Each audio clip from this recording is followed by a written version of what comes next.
say in terms of like even the credit card spending. So you had access to credit cards. Those were not board approved. You could just swipe a card. So Brother Man is actually a reporter or has been a reporter in Chicago. So he knows what he's talking about. I don't know why he's not going to press her on this. So let's see what happens with this credit card, because that's definitely a big issue. Let's see. Oh, no. You got that all false. Okay, well, educate me. That's why we need to hear from you, because when I heard about that Amazon bill, I was like, wait a minute now. That much on Amazon? Right. So you filed a lawsuit. I did. And the judge dismissed the case. Yeah. That's sad. So it's voter suppression. What are your thoughts? I didn't like it. You like the spotlight. Be honest. I like the spotlight. I'm being honest. No, not the spotlight. I go looking for.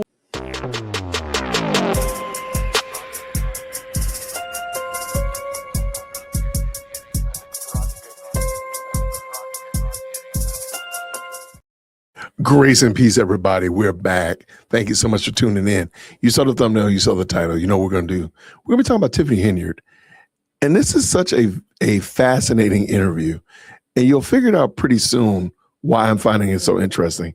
So recently she was on a podcast talking about, down in the comments, let me know, was she talking about her GOP race here in Georgia and Fulton County specifically? Or was she talking about what's going on in Dalton? You might be surprised. Let's go. The feds contacted you? I have nothing to do with anything that's going on. Did you know, are there some missteps that you would honestly say, hey, maybe I shouldn't have done this? Do you think at times you were too flashy, or what does that look like for you? What were some missteps? So one of the things I noticed about this, and we're going to see how she answers this question, but Tiffany doesn't actually self-reflect and say, you know what, I did something wrong. I don't think she's going to say, this is kind of like that job interview where they say, tell us something about yourself that's a negative. She never acknowledges her own shortcomings and where she actually truly is off. But let's see what she says. Oh, my definition of misstep is picking bums that was looking for crumbs to run on my ticket. So that would be my missteps, because I picked people that I felt needed a second chance. If you go through that, my board, because I'm the one that made them who they are. And this ain't me being cocky, this is facts. Wow. They done ran 4-5 times and lost until they got with the winner. When they got with me, they won their seat. So when they sat there and tried to recall me when I just got in office, it's like, how you recall somebody and I just got in office and brought you across the finish line? And that's when the turmoil happened, because the outside noise was interfering with my board members when we was a unit. So once they started getting to all of them, this is how it started going. It started just fading away. And then from there, it was no trust with anybody. And I had to fight that fight. So my misstep is that. But another misstep I would say is allowing people to pick and choose the people around me. Because you got to understand, they have to vote for those individuals. And they picked a lot of individuals, and I had to agree with it. So when I go out to the forefront, you'll see a unified front. But they say, well, you agree, I had no choice. So if I didn't agree, then I don't get nobody. Because at the end of my career, basically, I could not get an assistant. How and who? Meaning, what mayor do you know don't have an assistant? I didn't have one. At the end, they blocked me from everything that I needed to continue to succeed. But what do you think that is, though? It was like you were flying high, you were on billboards, helping the elderly, and then all of a sudden, boom. Which was controversial. A lot of people were saying, hey, does the mayor of this small town, if you will, need to have her face on the billboards, let alone where the money came from? That's what some of the critics would say. So it's the hate and envy that came with the seat. Because what's any different when the men had it and they was doing the exact same thing that you saw me doing? What's the difference? A lot of people that was before me did the exact same thing. Riley Rogers was the mayor before I took his seat. He did the exact same thing by putting his face, his name on everything. Frank Zuccarelli was the supervisor before I became the supervisor. His name, face was on everything. He had a township magazine. So if you live in Dalton or in the Southland and you can affirm that was true, Riley Rogers and Frank Zuccarelli put their names on banners and marquees all over the place, let me know. Because as far as I know in my little independent research, that's not true. That's not true. They put their names on things. I will say they put their actual names are on a lot of things. But their pictures all over on billboards and such of that nature. Let me know if Riley Rogers, Frank Zuccarelli, or anybody else related to that did that? Let me know, because I don't believe that's true. Had calendars with his face and name all over it. He had boxes with his name on it, his trucks with his name on it. What's the difference? But when a woman takes it over, it's a problem. Why is that? The salary. Let's talk about the salary. And I ain't trying to take over your interview, but we don't go there. So why is it when he had the salary, he had it for 30 years? I didn't even know Frank made that kind of money. But when I got just to make sure that people are aware. Sure. So we're talking about two different seats, you all. We're talking about the mayor of Dalton seat, and we're talking about the supervisor of Thornton Township. Supervisor of Thornton Township, that's the $200,000 plus salary. Correct. Go ahead. Yes, that Frank Zuccarelli had. And when I got appointed to the seat, it came with the seat. I didn't make it up. I didn't create it. It came with it. But then everybody want to talk about how much money I make. Whereas in Dalton, I made $50,000 to $60,000. Well, that's because... So it's come on. But it come with the seat. I don't make that up when I go to take the seat. Sure, the mic is hot. Just playing devil's advocate. That's because, if I remember correctly, it was something about there was some vote, whereas if the vote wasn't made or something like that, then the salary would go down drastically below $200,000 or something like that. So let me educate the public on how it works. Yeah, how did that? So Frank Zuccarelli had an ordinance on the book, and that's why I tell everybody for you. And I lead everybody to the water. They gotta drink it though, right? Yeah. I'm gonna tell you where to go get the answer from, but they don't go do it. So if you FOIA it right now at Thornton Township, you can go say, hey, I would like the ordinances for what we talking about, the salary. It's the ordinance on the books that he had to go back to $50,000 if anybody ran against him. It drops automatically to $50K. That's what no one ever told anybody, right? So then when all the scrutiny came for me, I said, you know what? We're going to make it 25 since everybody crying about the salary. My board, we all voted for it. So again, why is it only my problem? When we all voted for it, we agreed. Sure. So we voted to drop it to 25. So, but the news came, it just was a tax 50, but we all voted for it. I can't move without my board. Yeah, well, yeah, I see that. But I also see in terms of just the, when you say you can't move without your board, some would say in terms of like even the credit card spending. Yeah. So you had access to credit cards. Those were not board approved. You could just swipe a card. So Brother Man is actually a reporter, or has been a reporter in Chicago. So he knows what he's talking about. I don't know why he's not going to press her on this. So let's see what happens with this credit card, because that's definitely a big issue. Let's see. Oh, no. You got that all false. Okay, well, educate me. That's why we need to hear from you, because when I heard about that Amazon bill, I was like, wait a minute now. That much on Amazon? Right. So that's what I mean when I say fake news. How the spin of how the wordplay go, and how people just say one thing and then people just take it for truth, and it's not. Well, tell us the truth. What happened? So the truth is, I never had a credit card. I never did any of the spending. I've said this verbally in board meetings. I said it in my lives. I said everywhere, because that's not what a mayor does. Now, don't get me wrong, it might be some mayors that have that, but not this mayor, not Tiffany, because I didn't care about that. Think about it. You just said I made that kind of money. Why do I need the villages or the township's money or credit card? I don't need it. For what? But you did, I have staff that runs the day-to-day operation, not the mayor. The mayor is the overseer, the one that's supposed to go and be in the magazines or whatever you said I was on, right? And talk to the public about our vision for our communities. That's what I do. But everybody didn't like how I move because I was too sharp when I said, or I'm too flip with it. You get what you dish out. Right. That's where I come from. But understanding too that this wasn't just what the news was picking up. This is what your trustees, what residents were saying. Residents were calling for accountability. So answer this question: when did it all, before it got messy, like before this became a spectacle? And when I say spectacle, because I remember how just covering a lot of these city council meetings, people would show up, Tiff, and you know this, they didn't even freaking live in Dalton or in Thornton Township. I'm talking about journalists. I'm talking about folks that were quick to just jump to the mic and berate you. And I'm not taking up for you and saying that, but I'm saying that this became a spectacle. A circus. Where business could not get done. Before it got to that place, were you able to sit down with some of those trustees and be like, behind closed doors, be like, hey, y'all, let's talk about this? Could that happen? Or were you just operating independently? People was bought into the scrutiny. That's it. It was for clicks and views. We became, how can I say it, like hot topics.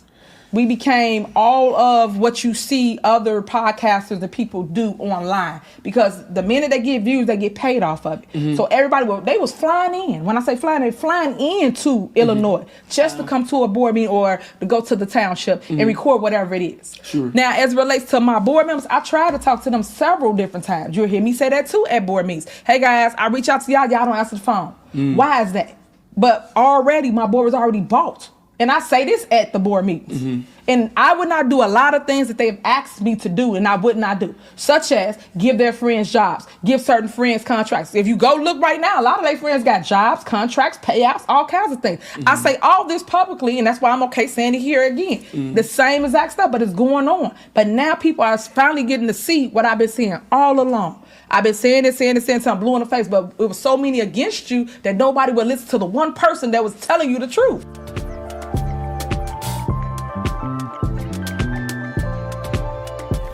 You were supposed to submit your slate in advance. I wasn't supposed to submit but you didn't know about those rules. Napoleon a liar. He's another bum looking for crumbs. And I'm going to tell you about him in a minute. Because at the end of the day, if he wanted the seat, he should have ran for the seat. And he didn't. They would not allow me to be on the ballot. If you thought that I was going to lose, let me lose, right? Yeah. Meaning, I'm saying, let me get on the ballot and let's go toe-to-toe. But you didn't want that competition, especially you come from a football background. I thought that's what we do, sportsmanship. But we didn't do that. So, but the case, you filed a lawsuit. I did. And the judge dismissed the case. Yeah. That's sad. So it was voter suppression. What are your thoughts? I didn't like it. I think that people should have listened to the people, because we had affidavits. We had hundreds of affidavits signed. I still have them to this day. People still wanted their voice to be heard and let them vote. They didn't let people vote. They didn't even let people outside. I had 1,000-some people outside. It was cold as ever that night. Yeah. Cold. Girl, please stop the cap. You did not have 1,000 people outside. Stop that. Stop lying. And that's why I said, why y'all didn't show that footage? Why you show all the people talking about let us in, let us in? Y'all didn't do any of that, meaning any of the news stations. But yeah, everybody was in the inside and ran up on me because I'm the only one arguing and yelling at him about you wrong, this not right. It was other people that wanted to be supervisor. It was other people that wanted to be trustee, that wanted to be clerk, that was in the room. But everybody was on mute. But yet you got this one woman that ain't afraid of them that was going back and forth about what's right and what's wrong. When all the men behind me ain't saying a word that was running as well. Why didn't they stand up and say something? Because everybody's scared of the trauma, the mess. But I'm on God's time. If God say this for me, it's for me. Sometimes how can I say this to you? Sometimes your blockage is your protection. And that's how I look at that. If it wasn't for me this time around, so be it. Move on to something else. I was in a pond. Now I'm in the ocean. Now watch me grow. Okay, so on that note, you took your talent south. Yes, ma'am. To Atlanta. Yes. And you are running... I am running for Fulton County Commission. Wow. Okay. Yes. So what's the vibe there? Like, what's the difference? Do you feel like... Does she know? She's never here. Go through what I went through in Illinois. How are you navigating that journey? So right now, the vibe is actually really positive. I got a lot of support, and I think that's what people are afraid of as it relates to the Democrat Party. The Democrat Party allows so many different things to go on that I didn't switch, and I am running as a Republican. Wow. Wait. Why did you make the switch? Hot mic. Why did you make that switch from Democrat to Republican? Because I was a part of the Democrat Party for about the last 15 years, and the things that the party allows and does, I can't stand for or with. So I'm ready to spread my wings. Such as what? Tiffany speaks in these very vague vagaries. She speaks in vagaries.